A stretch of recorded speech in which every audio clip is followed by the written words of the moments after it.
En 2009, dans la banlieue de Varsovie, s'est dressé un bâtiment qui, de l'extérieur, ressemble à une villa moderne, mais qui est en réalité la forteresse résidentielle la plus extraordinaire de Pologne. Le Safe House, conçu par Robert Konieczny et l'agence KWK Promese, a été imaginé dans une optique de sécurité absolue et de contrôle total de l'espace. C'est une maison qui, pendant la journée, s'ouvre sur le jardin et la lumière et qui, la nuit ou en cas de menace, se referme hermétiquement, se transformant en un puissant parallélépipède de béton. À première vue, elle évoque une villa moderne typique, volume simple, grande surface vitrée, espace de jardin ouvert. Mais son plus grand secret réside dans les éléments mobiles de sa façade. D'immenses murs coulissants peuvent se déployer pour former une cour sécurisée ou se refermer complètement, isolant la maison de son environnement. Les grandes ailettes servant de volets pivotent à 180 degrés, tandis qu'une partie d'un des murs agit comme un pont-levis reliant la maison à la terrasse du pavillon de la piscine. Sur la façade sud se trouve une énorme porte roulante dont la surface lisse en aluminium peut, de jour, servir d'écran pour un cinéma en plein air. Grâce à ces dispositifs, le Safe House fonctionne selon 2 modes, ouvert et fermé. Pendant la journée, les intérieurs sont baignés de lumière et communiquent avec le jardin, tandis que l'espace autour de la maison devient un lieu de détente. À la tombée de la nuit, lorsque les murs et les portes commencent à se refermer, l'ensemble se transforme en un bloc massif et impénétrable. Les architectes qualifient ce rythme de réveil et endormissement quotidien du bâtiment, une floraison matinale et un apaisement du soir, qui possède une portée à la fois pratique et symbolique. Sur le plan des matériaux, la maison est aussi solide que son concept. La structure principale est un monolithe en béton armé, tandis que les panneaux mobiles sont faits de treillis d'acier léger remplis d'isolation et revêtus de plaques de façade et de contreplaqué foncé. Ainsi, en position ouverte, la maison est accueillante et s'intègre dans le paysage rural, tandis qu'en position fermée, elle devient une véritable forteresse. Il est également important de noter que les solutions adoptées ont une fonction écologique. Pendant les journées froides, les grandes baies vitrées captent la chaleur du soleil et la nuit, les panneaux fermés permettent de la conserver. La maison est en outre équipée de sources d'énergie renouvelables et d'une ventilation avec récupération de chaleur. Le Safe House a rapidement acquis une reconnaissance internationale. Il a été finaliste du World Architecture Festival en 2009 et figurait parmi les projets nominés pour le prestigieux prix Mies van der Rohe. DBX Doomsday Bunker. Il s'agit d'un abri souterrain ultra sécurisé de 1100 carrés-mètres, situé en Caroline du Sud, conçu par Abbey Boo Studio. Ce n'est pas un simple bunker en béton et en acier, mais un véritable complexe de luxe qui combine des technologies issues de l'habitat spatial avec le confort d'un hôtel 5 étoiles.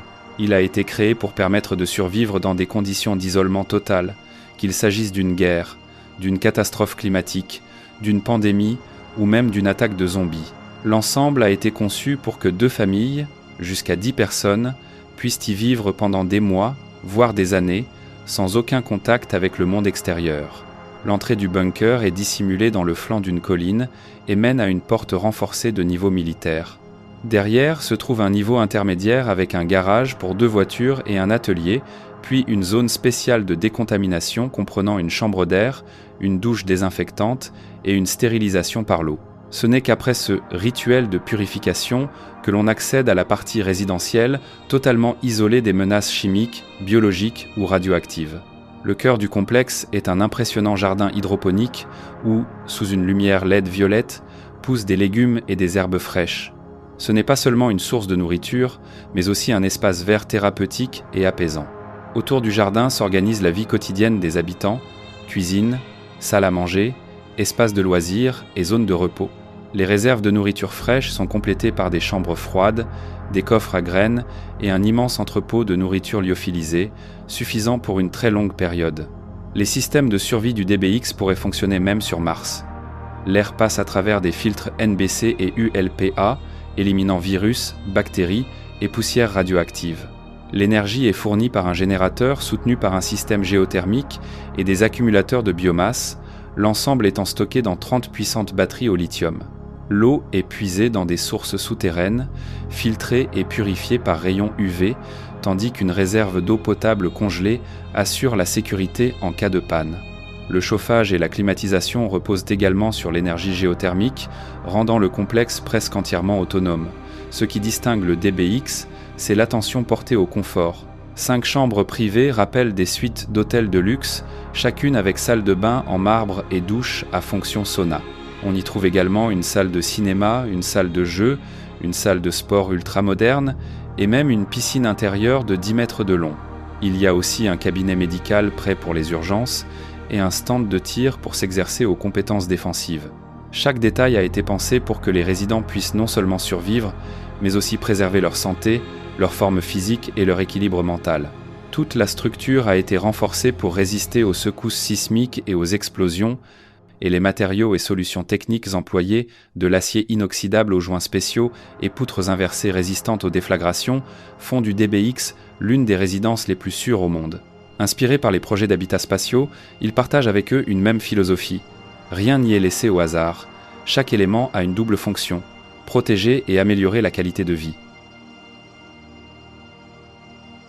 Survival Condo, il s'agit d'un bunker de luxe ultra sécurisé de 15 étages, aménagé dans un ancien silo à missiles Atlas F modernisé, situé au nord du Kansas. Le projet a été conçu par Lawrence Larry Hall, qui a acheté le site Raven Ridge 11 près de Concordia en 2008 et en a terminé la première reconstruction en 2012.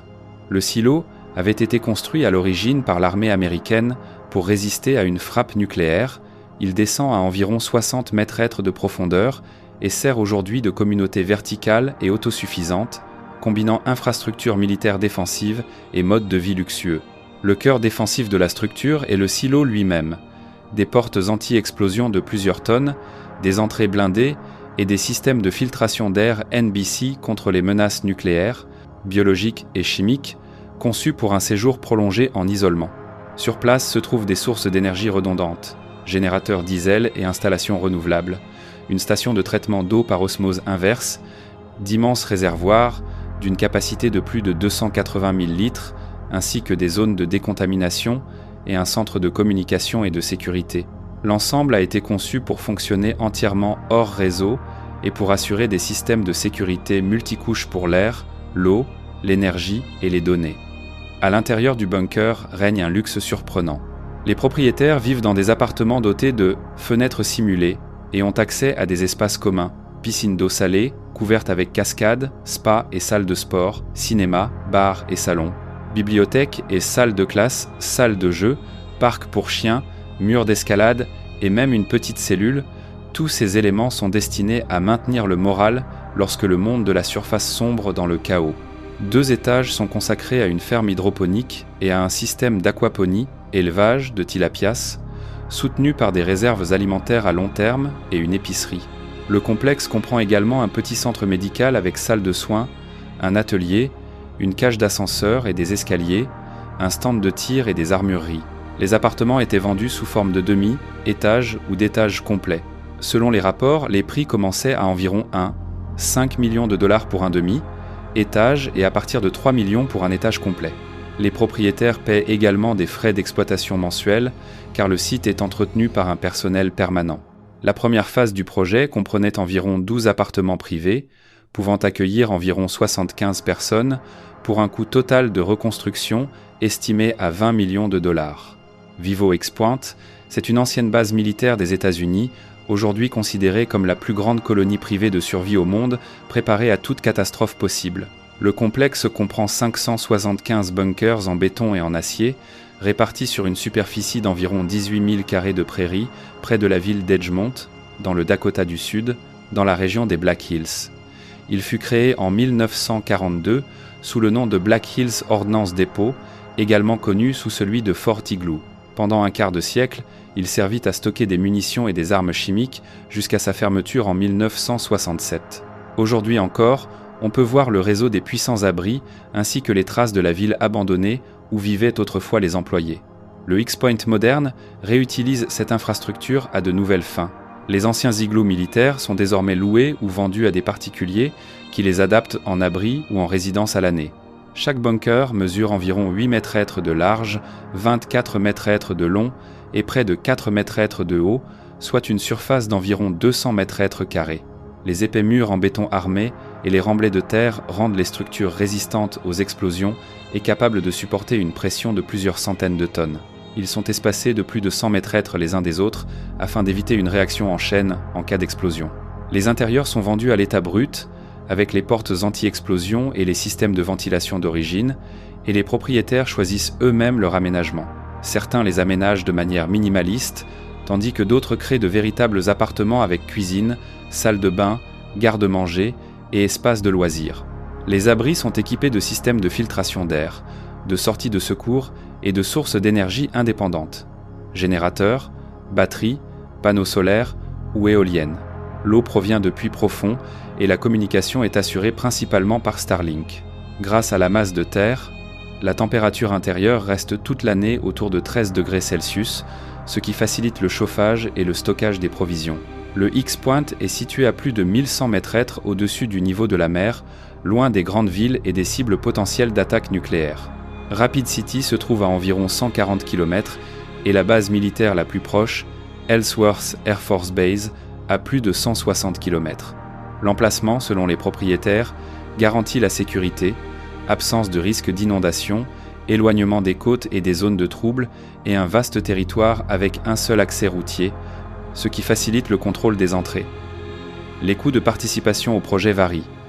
La location pour 99 ans coûte environ 55 000 $ plus un loyer annuel, tandis que l'achat d'un bunker avec son terrain revient à environ 75 000 $.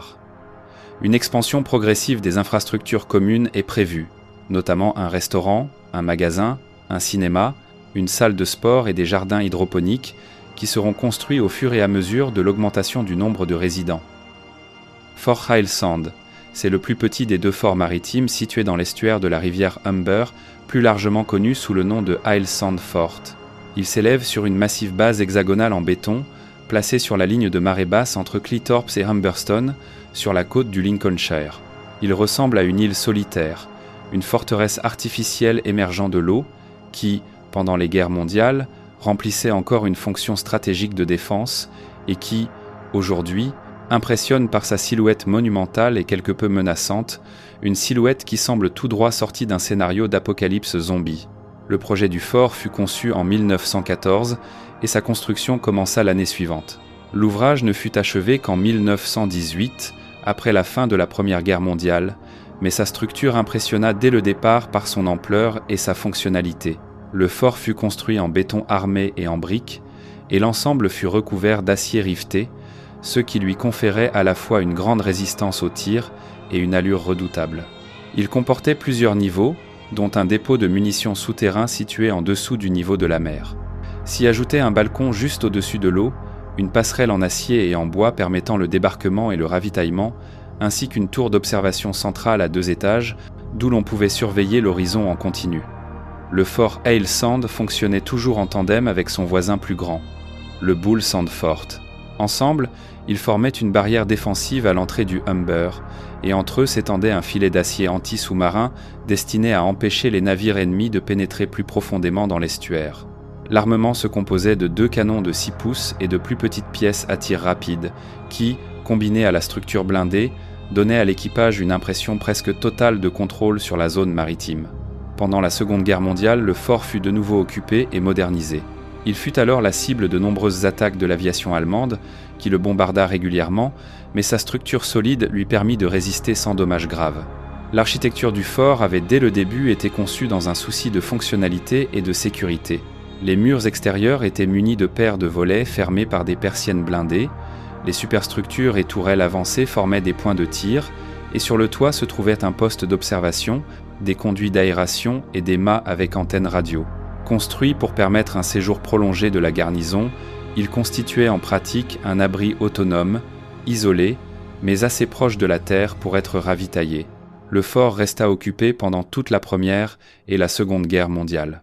L'armée s'en retira officiellement en 1956, bien qu'un personnel de surveillance y demeura encore jusqu'au début des années 1960. Peu après, le bâtiment passa sous la gestion du Humber Conservancy Board. En 1991, il fut classé monument historique et inscrit sur la liste des bâtiments protégés, ce qui le sauva de la démolition et fit de sa silhouette caractéristique un élément permanent du paysage visible depuis la plage de Cleethorpes. À l'époque contemporaine, plusieurs tentatives de vente ont eu lieu. Il fut présenté comme une propriété au potentiel immense, offrant beaucoup d'espace de stockage, une vue panoramique exceptionnelle sur la mer et même un poêle à bois, symbole de confort et de chaleur intérieure. Le prix de départ en 2016 s'élevait à 350 000 livres, mais peu d'acheteurs se manifestèrent. Finalement, en 2018, il fut mis aux enchères et acheté par un acquéreur anonyme pour 117 000 livres.